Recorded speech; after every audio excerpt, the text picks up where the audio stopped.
Le carbone est partout, dans l'air que nous respirons, dans les plantes, dans les océans et même dans notre propre corps. Mais comment circule-t-il à travers tous ces milieux? Et pourquoi ce cycle est-il vital pour la stabilité du climat?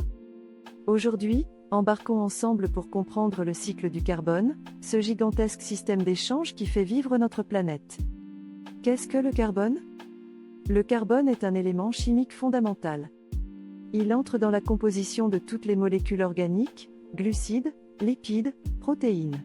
Sous forme de dioxyde de carbone, CO2, il circule dans l'atmosphère, les océans, les sols et les êtres vivants. C'est un peu le fil conducteur de la vie et du climat.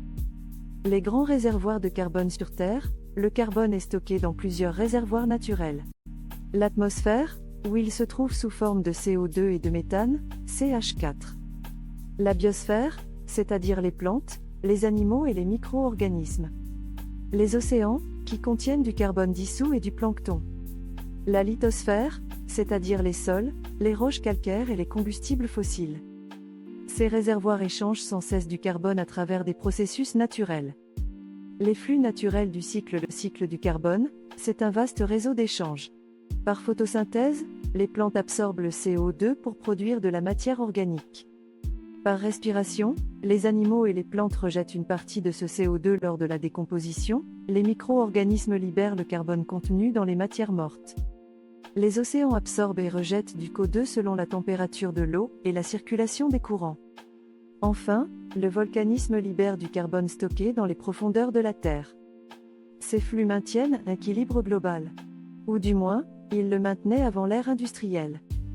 Le stockage à long terme. Une partie du carbone quitte ce cycle rapide pour être piégé pendant des millions d'années.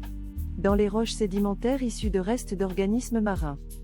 Dans les combustibles fossiles, charbon, pétrole, gaz, formés à partir de matières organiques enfouies. C'est ce qu'on appelle les puits de carbone géologiques. Les perturbations humaines. Depuis environ 2 siècles, les activités humaines ont fortement perturbé ce cycle naturel. En brûlant des énergies fossiles, nous relâchons en quelques décennies du carbone accumulé sur des millions d'années. La déforestation réduit la capacité de la planète à absorber le CO2. Résultat, la concentration atmosphérique en dioxyde de carbone est passée de 280 parts par million avant la révolution industrielle à plus de 420 parts par million aujourd'hui. Cette hausse accentue l'effet de serre, provoquant le réchauffement climatique et l'acidification des océans. Solutions et régulations. Pour rétablir l'équilibre du cycle du carbone, plusieurs actions sont possibles. 1. Réduire les émissions. Limiter l'usage du charbon, du pétrole et du gaz.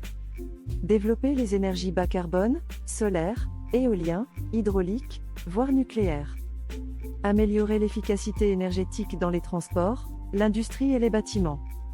2. Protéger et renforcer les puits de carbone naturels. Préserver les forêts, les mangroves, les prairies et les tourbières. Reboiser durablement avec des espèces locales. Promouvoir des pratiques agricoles favorisant le stockage du carbone dans les sols. 3. Capturer et stocker le CO2 restant. Développer des technologies de captage et stockage du carbone, CCS. Favoriser le piégeage naturel du CO2 dans les océans et les sols grâce à une meilleure gestion des écosystèmes. Ces leviers combinés sont les plus efficaces pour restaurer un cycle du carbone équilibré et limiter le réchauffement climatique. En conclusion, le cycle du carbone, c'est le souffle de la Terre, il relie l'air, l'eau, la roche et la vie. Mais aujourd'hui, ce souffle s'essouffle à cause de nos activités. Comprendre son fonctionnement, c'est la première étape pour agir et redonner à notre planète son équilibre naturel. Si cette exploration vous a plu, mettez un pouce bleu, abonnez-vous et partagez la vidéo. Et dites-moi en commentaire, selon vous, quelle solution est la plus prometteuse pour stabiliser le climat ?